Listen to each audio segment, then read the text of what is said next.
Assalomu alaykum, hurmatli foydalanuvchilar. Bugungi darsimizda Python dasturlash tilida ro'yxatlar, ya'ni listlar mavzusi bilan tanishib chiqamiz.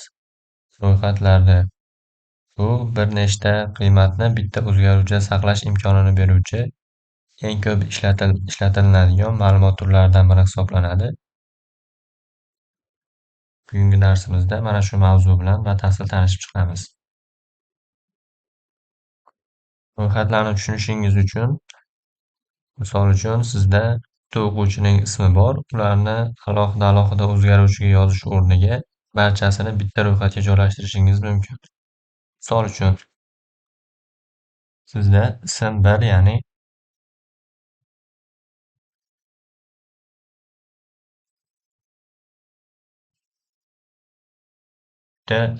sizda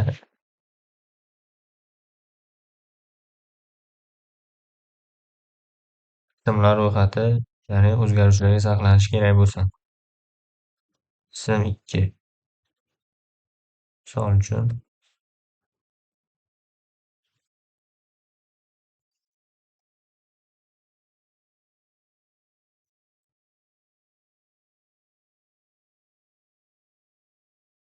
agar bizda bir nechta ismlar ro'yxati agar ko'payib ketadigan bo'lsa, bu biz uchun noqulaylik tug'diradi.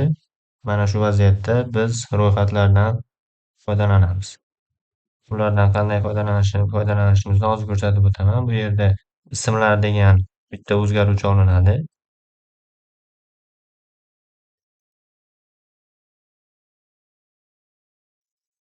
Sintaksisi mana shu to'rtburchak hovuz ichida belgilanadi. Ya'ni bizda mavjud bo'lgan barcha o'zgaruvchilarni vergullar orqali ketma-ketlikda ajratib o'tishimiz mumkin mana.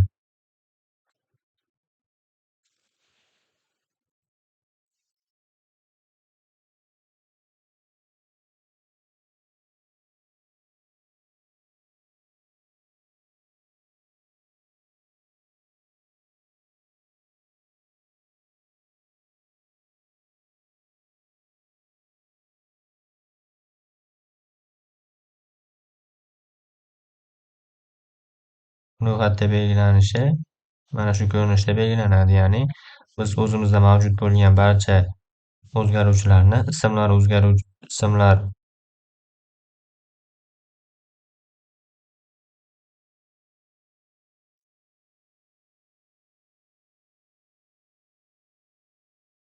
degan o'zgaruvchiga saqlangan holatda barchasini ketma-ket ko'rinishda yozib ketishimiz mumkin.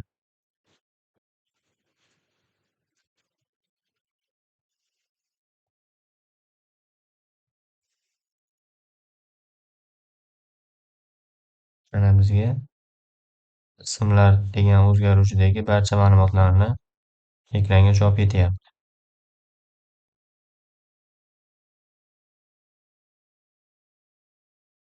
Bu o'zgaruvchini ichiga turli xil qiymatlarni berib ketishimiz mumkin. Ya'ni ma'lumot turidan qat'iy nazar, misol uchun, ismlar o'zgaruvchisini ichiga turli xil sonlar bo'lishi mumkin yoki string tipidagi ma'lumotlar, turli xil aralash sonlar va boshqa qiymatlarni berib o'tishimiz mumkin. Bunda ham print qilganimizda dasturimiz xatosiz barcha ma'lumotlarni bizga ekranga chop etadi. Mana ko'rib turishingiz mumkin. Ko'rib turganingizdek barcha ma'lumotlarni bizga ekranga chop etadi.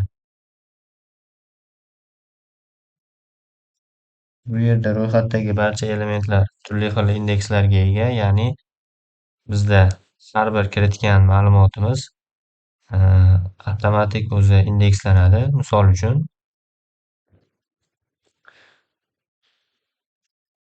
mana shu o'zgaruvchimizdagi ma'lumotlarimizni indeksi 0 dan boshlab ketma-ketlik tarzda belgilab ketilinadi. Misol uchun,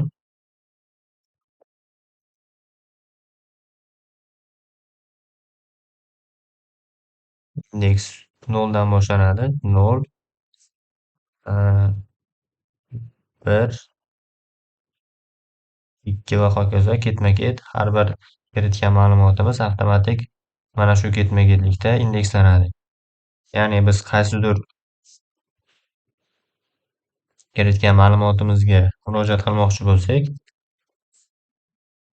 print, ya'ni o'sha ismlar bizga kerak bo'lgan indeksdagi ma'lumotni olmoqchi bo'lsak, biz o'sha indeksda kirishimiz mumkin. Misol uchun, ikkinchi ma'lumotni ekranga chop etmoqchi bo'lsak, birinchi indeks bilan murojaat qilamiz bunga. Ekranga chop etganimizda, ya'ni mana shu bergan indeksimizdagi ma'lumotimizni bizga ekranga chop etib beradi.